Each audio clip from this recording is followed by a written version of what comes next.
July 2వ తేదీ నుంచి కూటమి ప్రభుత్వం ఏడాది కాలంగా చేపట్టిన అభివృద్ధి సంక్షేమ పథకాలపై ఇంటింటికి ప్రచారం చేపట్టాలని పార్టీ శ్రేణులకు ఏపీ సీఎం చంద్రబాబు దిశానిర్దేశం చేశారు. అమరావతిలో టీడీపీ విస్తృత స్థాయి సమావేశంలో సీఎం చంద్రబాబు పాల్గొన్నారు. నూతన రాష్ట్ర కమిటీ ఏర్పాటు, భవిష్యత్ కార్యాచరణపై చంద్రబాబు చర్చించారు. కూటమి పార్టీల సమన్వయంతో ముందుకు వెళ్లాలని సూచించారు. రాష్ట్రం విధ్వంసం నుంచి వికాసం వైపు కూటమి ప్రభుత్వం నడిపిస్తుందని ప్రజలకు తెలియజేయాలన్నారు. నిత్యం ప్రజల్లో అందుబాటులో ఉంటూ వారి సమస్యలను ఎప్పటికప్పుడు పరిష్కరించాలన్నారు. ప్రజల మనపై పెట్టుకున్న నమ్మకాన్ని కాపాడాలన్నారు సీఎం. రాష్ట్రంలో తమ ప్రభుత్వం ఎలాంటి అభివృద్ధి కార్యక్రమాలకు చేపడుతుందో ప్రజలకు తెలియజేయాలన్నారు. కేంద్ర ప్రభుత్వం మన రాష్ట్రానికి ఆర్థికంగా చేయూతనిస్తుందన్నారు. సేవా రంగం, పారిశ్రామిక రంగం, వ్యవసాయ రంగాలకు అభివృద్ధికి ప్రాధాన్యత ఇవ్వాలన్నారు. రైతులకు గిట్టుబాటు ధర కల్పించి రైతులను ఆదుకుంటామని సీఎం చంద్రబాబు హామీ ఇచ్చారు. ప్రతి ఒక్క వ్యక్తిని మనం కలవాల్సిన అవసరం ఉంది. ఈ కష్టకాలంలో ఎన్ని ఇబ్బందులున్నా ఆర్థిక వ్యవస్థని మళ్ళీ గట్టెక్కించడానికి ఏమేం చేశాం చెప్పాల్సిన అవసరం ఉంది. ఇన్ని కష్టాల్లో ఇచ్చిన మాట నిలబెట్టుకోవడానికి అనునిత్యం ఏ విధంగా పనిచేస్తున్నామో చెప్పాల్సిన అవసరం ఉంది. ఇటీవల మనం మాట ఇచ్చాం, కేంద్ర సహకారం తీసుకుంటున్నాం, మన ఆర్థిక వనరులన్నీ కూడా సమీకరించుకుంటున్నాం. ఎప్పుడూ లేని విధంగా నేను మళ్ళీ కమర్షియల్ ట్యాక్స్ అయితే, జిఎస్టీ అయితే జిల్లా అధికార యంత్రాంగంతో కూడా మాట్లాడుతున్నాను. వాళ్ళకు కూడా అకౌంటబిలిటీ ఫిక్స్ చేస్తున్నాను. వనరుల సమీకరణ కోసం ముందుకు పోతున్నాం. స్ట్రక్చరల్ ఛాలెంజెస్ ని, ఇటీవల జరిగినటువంటి విధ్వంసాన్ని రొంటి నుంచి బయటపడేయడానికి అనేక విధాలుగా ఆలోచించి మాట నిలబెట్టుకోవడానికి సంక్షేమ కార్యక్రమాలు ఇవ్వాలి. నేను పదే పదే చెప్పాను, అభివృద్ధి సంక్షేమం రెండు పేర్లలుగా తీసుకెళ్తాం.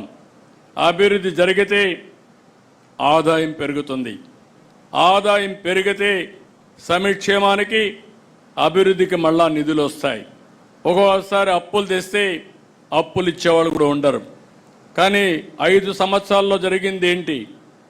అప్పులు తీసుకొచ్చారు.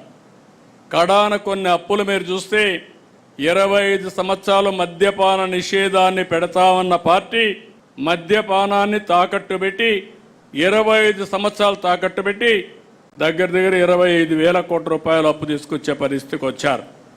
ఎంఆర్ఓ ఆఫీసుల్ని తాకట్టులు పెట్టారు. ఇంకో పక్క మీరు చూస్తే ఎక్కడికక్కడ హాస్పిటల్స్ తాకట్లు పెట్టే పరిస్థితికి వచ్చారు. ఈరోజు మనం వచ్చిన తర్వాత ఏదైతే అమరావతి మానిటైజేషన్ ప్రాజెక్ట్, అది ఈరోజు రైతుల ముందుకు వచ్చారు, భూమి ఇచ్చారు, తిరిగి డెవలప్ చేసి వాళ్ళకి ఇస్తాం. కొంత భూమి ఆఫీసులు కానీ ఇన్ఫ్రాస్ట్రక్చర్ కడతాం. కొంత భూమి మిగిలితే కొన్ని సంస్థలు కూడా ఇచ్చి ఆ మిగిలిన దాన్ని అమ్మితే ఆ డబ్బులతో ఇన్ఫ్రాస్ట్రక్చర్ డెవలప్ చేసే పరిస్థితి వస్తుంది. అయితే ఈరోజు డబ్బులు రాదు, ఇప్పుడు అమ్మితే తక్కువ ధరలు ఉంటాయి. అభివృద్ధి పెరిగితే ధరలు పెరుగుతాయి. నేను హైదరాబాద్లో చూశాను, హైటెక్ సిటీ ప్రారంభించినప్పుడు ఆ ప్రాంతంలో ఎకరాలు 1,00,000 రూపాయలు, ఇప్పుడు 100 కోట్ల రూపాయలు. అది దాని విలువ. అభివృద్ధి జరిగినప్పుడు విలువ మారిపోతుంది. ఒక ఇండస్ట్రీ వచ్చినా, ఒక రోడ్డు వచ్చినా, ఏది వచ్చినా. ఆ విధంగా దాన్ని చేస్తే అందరికీ లెటర్లు పంపించారు, వ్యతిరేక క్యాంపెయిన్ చేశారు. ఆ రోజు కూడా ఇదే మారిగా అమరావతి పైన విష ప్రచారం చేసి డబ్బులు ఇవ్వకుండా అన్ని ఏజెన్సీలకు పంపించి ఇష్టానుసారంగా ప్రవర్తించారు. నిన్న మీరు చూస్తే మైనింగ్ అంతా కూడా ప్రొటెక్ట్ చేసి మైనింగ్లో వచ్చే ఆదాయాన్ని చూపించి మనం కొంత అప్పు తీసుకొచ్చి మనం చెప్పిన మాట నిలబెట్టుకోవడానికి ముందుకు పోతున్నాం.